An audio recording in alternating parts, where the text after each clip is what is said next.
واهلا بيكم مرة تانية بعد فترة غياب. عارف انه تقصير كبير، ولكن هحاول ان انا ارجع تاني. في حاجات كتير بصراحة نفسي اعملها وبحاول ان انا ارجع اعملها تاني. ودلوقتي خلينا نتكلم في موضوع مهم جدا، وهو ال AI. السنة اللي فاتت في 2024 كان جزء أساسي من أي شركة إن هي لما تيجي تنزل منتج لازم تحط أي ميزة من مميزات ال AI. وممكن كمان ال AI كان نقطة ماركتينج أكتر للشركات إن هم يطلعوا المنتجات بتاعتهم، سواء في الموبايلات أو حتى في كل الأجهزة المنزلية. بقى ال AI جزء أساسي ولازم كل الشركات تستخدمه ولو بجزء بسيط. بما إن احنا بنتكلم عن ال AI في الموبايلات، شركات كتير جدا استخدمت ال AI، ولكن أنا فضلت ان انا اتكلم عن الجالاكسي اي وهنجرب كل المميزات بتاعته. وبالنسبه لي ان هو بيقدم لك باكج مميزات حلو جدا هيفيدك بشكل شبه يومي. وكل الشركات مؤخرا حتى لو هتحط ميزه واحده فلازم تمنشن ان في اي موجود في الجهاز. حتى ابل لما نزلت سلسله الايفون 16 كانوا ساعتها اعلنوا عن الابل انتليجنس، او زي ما ابل بتحب تسمي الاي كده. ما نزلش بشكل رسمي في الموبايلات، ولكن هو كان لازم يقولوا الاي عشان ما ينفعش كل الشركات تنزل وهي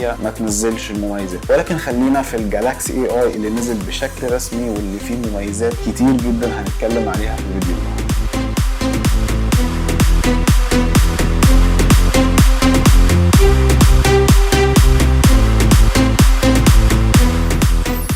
طيب، مميزات الجالاكسي اي هنتكلم عليها في 3 انواع. اول حاجه الكوميونيكيشن وازاي بيسهل تعاملك مع الناس. تاني حاجه ازاي تستخدم الاي اي بشكل بروفيشنال اكتر في الشغل. واخيرا بعض المميزات الترفيهيه اللي هي هتعجبك وانت بتستخدم الجالاكسي اي. واول ميزه معانا من مميزات الكوميونيكيشن وهي الكول اسيست، ودي حاجه جامده جدا بصراحه بالنسبه للناس اللي بتسافر كتير او ان هي بتكلم ناس من لغات تانية. والكول اسيست بيديك لايف ترانسليشن لاي لغه موجوده على وجه الارض. كل اللي بتعمله ان انت زي الجوجل ترانسليت كده، ان انت بتاخد مثلا باكج كده لانجوج وانت بتقعد تحملها عندك على الموبايل، فانت بتحمل الباكجز دي للغات اللي انت عايز تحملها. تقدر تختار اللغه اللي انت بتتكلم بيها مثلا عربي او انجليش، وتختار اللغه الثانيه اللي الشخص بيتكلم بيها فرنش او سبانيش. لما هو يجي يتكلم انت هتسمع كلامه بلغتك انت. مش بس كده، كمان بيبقى فيه ترانسكريبت في الكول نفسها، في الانترفيس بتاع الكول، علشان تقدر تشوف لو في مثلا حاجه فاتتك او حاجه مش مظبوطه في الترانسليشن. كمان مثلا لو انت بتتكلم عايز تحجز فندق او حاجه وهما بيتكلموا بلغه انت مش عارف تتكلمها وعايز تسجل الموضوع ده، فده هيبقى موجود عموما في الابديت الجديد بتاع One UI 7. هتقدر ان انت تسجل الكول بالترانسكريبت بتاعها. تاني حاجه معانا وهي الشات اسيست، وده نفس اللي كان بيحصل في المكالمه هيحصل في الشات. كل برامج السوشيال ميديا اللي فيها شات زي فيسبوك ماسنجر والواتساب بيبقوا دول مدعومين بالشات اسيست. بيظهر لك زي تاب صغيره كده على الشاشه او حاجه زي الايدج بانل كده، بتدوس عليها وبرده بتختار من اللانجوج باكج اللي انت محملها. حتى لو انت محملها في الكول ترانسليت هتشتغل هنا برده عادي في الشات، وبيقدر ان هو يديك ترانسليشن للشات اللي قدامك باللغه اللي انت عايزها. وبما بقى ان احنا بنتكلم عن الشات، فانت اكيد بتستخدم الكيبورد، والكيبورد الاساسيه بتاعت سامسونج بيبقى عليها علامه الاي اي دي. بتقدر ان هي تصلح لك الجرامر لو بتكتب ايميلات سريعه وعايز تخلي التون بتاع الكلام بروفيشنال شويه، عايز تخلي التون سوفت. فدي حاجه بصراحه حلوه جدا وهتفيدك في سيناريوهات كتيره. كل اللي انت بتعمله ان انت بتدوس على علامه الاي اي اللي موجوده في الكيبورد وبتقدر تستخدم المميزات بتاعتها. اخر حاجه في مميزات الكوميونيكيشن وهي الانتربريتر. ايه المميز في ده؟ احنا دلوقتي اتكلمنا عن اللايف ترانسليشن سواء في المكالمات او في الشات. طيب لو انت دلوقتي في مكان او في بلد غريبه ومش عارف تتكلم اللغه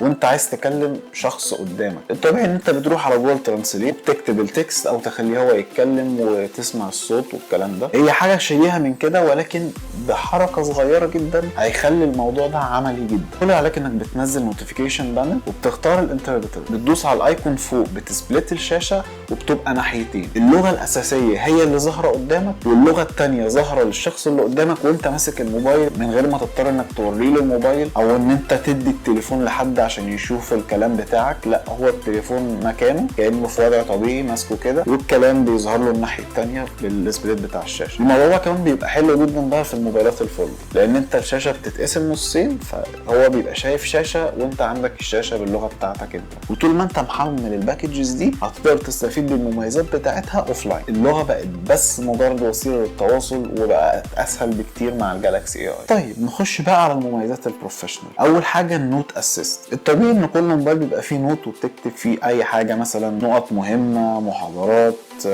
شرح لاي حاجه. ولكن هنا بلمسه الاي اي بتدوس على الايكون بتاعت الاي اي اللي موجوده في النوت، بتقدر ان انت تلخص الكلام كتير ده كله في نقط محدده. ومش بس كده، كمان لو بلغه تانية تقدر تترانسليتها فوري وتاخد البوينتس او الهايلايتس بتاعتها بسرعه. كمان عندك البراوز اسيست، وده بيبقى برضو بنفس الايكون بتاعت الاي اي، هتلاقيها في البراوزر بتاع سامسونج. وده مميزاته هنا ان انت لو مثلا ساعات انا مثلا بيبقى في مؤتمر بفوته زي مؤتمرات CES او في لونشنج جديد لسلسله ايفون، وساعات انا بخش مثلا على مواقع وفيها ارتكلز كبيره وانا عايز بس اجيب الخلاصه اللي موجوده، مش محتار ان انا اقرا المقالات دي كلها. فانت بضغطه واحده بيديك سامري للكلام اللي موجود في الويب سايت اللي انت بتشوفها، وتقدر تعرف النيوز بمجرد بعض الكلمات البسيطه. طيب نيجي بقى لاهم ميزه من المميزات البروفيشنال واللي اكيد هتفيدك كتير جدا سواء كنت انت بتشتغل او كنت طالب. دلوقتي انت مش محتاج تسمع ميتنج متسجل لمده ساعتين، وانت ممكن في خلال ثواني تجيب الخلاصه بتاعته. خلينا نتكلم عن الترانسكريبت اسيست. ده موجود في الريكوردر بتاع سامسونج، والمميز فيه بصراحه ان هو مش مجرد ريكوردر. انت بمجرد ما بتخلص الريكورد، لو انت مثلا بتسجل ميتنج او بتسجل محاضره، بيديك ترانسكريبت كده لكل اللي اتقال في المحاضره كتكست. مش بس كده، كمان اللي انت كنت بتعمله في النوت بتقدر ان انت تلخص الريكورد بمجرد بوينتس. انت مش محتاج ان انت تسمع المحاضره كلها او تسمع الميتنج كله علشان تطلع الحاجات المهمه، ولا حتى كمان تشوف الترانسكريبت بتاعه. انت الترانسكريبت بتطلعه بتعمل له سمرايز. مش بس كده، كمان لو الميتنج في ناس بتتكلم بلغه تانية، فانت ممكن تطلع الترانسكريبت وتترجمه وتطلع السمري بتاعه. هل انت فاكر ان دي كل المميزات؟ ده كمان لما بيبقى فيه ترانسكريبت بيحدد كل شخص اتكلم ازاي، وبيقول لك ان ده سبيكر 1 وسبيكر 2 على حسب التون بتاع صوت كل واحد. فدي حاجه عمليه جدا ومفيده جدا بالنسبه لي. طيب واخيرا نيجي للمميزات الترفيهيه، واللي انا بالنسبه لي مش بس بعتبرها ترفيهيه، انا بعتبرها ساعات عمليه في بعض السيناريوهات. ونيجي اول حاجه للفوتو اسيست. فوتو اسيست ده موجود في الجاليري برضو بنفس الايكون بتاعت الستارز بتاعت الاي اي، ودي بقى فيها مميزات كتيره جدا. اول حاجه انت ممكن تنقل الشخص من مكان للتاني وتجنريت الصوره من الاول وجديد. وكمان في حاجات انت لو مش حاببها في الصوره ممكن تشيلها بالجالاكسي اي اي. هتقول لي طب ما هو الاريزر ده اصلا موجود قبل كده في موبايلات كتير، لكن هنا الموضوع مختلف تماما. في الطبيعي ان الاريزر من غير الاي اي هو بيشتغل وبيحاول ان هو يجمع الصور تقريبا على حسب الالوان بتاعه الصوره، ولكن بيبقى دايما باين ان في حاجه ممسوحه. لكن هنا انت لو شلت حاجه او شلت شخص، هو بالاي اي بيحاول ان هو يجنريت حاجات تانية في الصوره ممكن ما تكونش موجوده اساسا، وفي نفس الوقت واقعيه، مش هتلاقي حاجه غريبه. كمان لما بتجيب الديتيلز بتاعه الصوره بيديك اقتراحات بيزد على المشهد اللي قدامك. فمثلا انت بتصور قدام مرايه او ازاز وفي ريفليكشن ظاهر ليك، يديك اختيار ان انت تشيل الريفليكشنز دي كلها، يعمل ريماستر للصوره، يحسن الوانها لو انت مثلا مش عاجبك اللون، يقدر يديك بلور للباك جراوند. بتبقى تاتشات سريعه لكن بتبقى حلوه جدا. فموضوع الايديتنج بقى شكله احسن وافضل، انه يطلع لك نتائج جديده انت ما كنتش بتطلعها قبل كده. كمان بالاي اي تقدر ان انت تجنريت وول بيبرز عندك من الموبايل باختيار بعض الكلمات المحدوده. هو مش بيديك حريه كبيره ان انت تكتب تكست مثلا ويطلعوا لك صوره زي كوبايلوت وجيميناي، ولكن هو بيديك بعض الكلمات اللي انت تقدر تطلع من خلالها وول بيبرز معين. طيب تاني ميزه وهي السكتش تو ايمج. السكتش تو ايمج كانت حصري بس لموبايلات الفولد، وبعدين بالابديتس بدات تنزل لسلسله الالترا من سامسونج، لان هي معتمده بشكل اساسي على الاس بن. سكتش تو ايمج دي حاجه جامده جدا. يا اما بترسم على الصوره نفسها اي حاجه، ممكن مثلا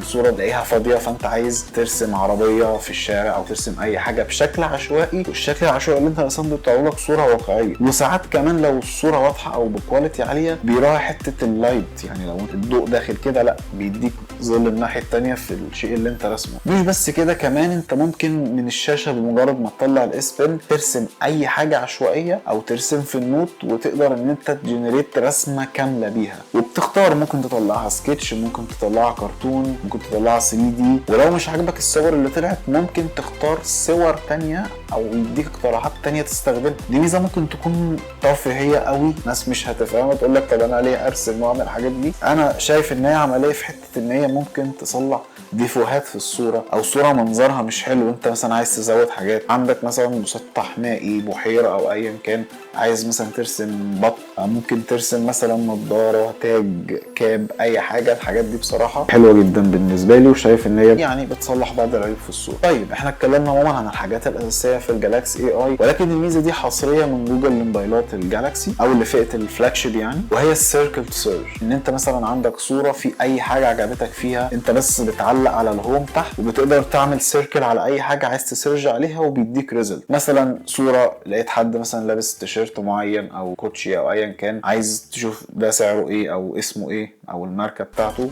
تقدر ان انت تسيركل وتشوفها. مكان عايز تعرف اسمه ايه، لقيت لعبة شغالة مثلا فيديو عشوائي على الانترنت وعايز تعرف اللعبة اسمها ايه، مش محتاج ان انت تخش تسأل حد. فالخلاصة ان انت المميزات من بعيد تشوفها ان هي ممكن تكون مش ضرورية، بس بمجرد ان انت تبدأ تستخدمها ولو استخدام بسيط مش هتقدر تستغنى عنها، لان هي هتسهل لك حاجات كتير انت ممكن ما كنتش متخيل ان هي هتخلص بالسرعة دي. لان دلوقتي الناس مؤخرا في ناس بتستخدم الشات جي بي تي وجيميناي وكوبايلوت في تقريبا كل المجالات بتاعت الشغل. ايا كان المجال بتلاقي ان بصراحة بينجز معاك الشغل وبيديك فرصة ان انت تعمل حاجات تانية اكتر. طيب مميزات الجالاكسي اي موجودة للموبايلات ايه؟ هي موجودة الجالاكسي اس سيريز تقريبا لحد الاس 21، سلسلة الاس 21 لحد ال 24 وال 25 اللي لسه هينزل، لان في وقت تصوير الفيديو الاس 25 او السلسله يعني بتاعت الاس 25 لسه ما نزلتش. ولكن انت تقدر تستفيد بمميزات الجيميناي او تخليه الاسيستنت الاساسي بتاعك في اي موبايل اندرويد. وبس كده، دي كل مميزات الجالاكسي اي اي. ما تنساش لو عجبك الفيديو تعمل لايك وتعمل سبسكرايب للقناه عشان تتابع كل جديد.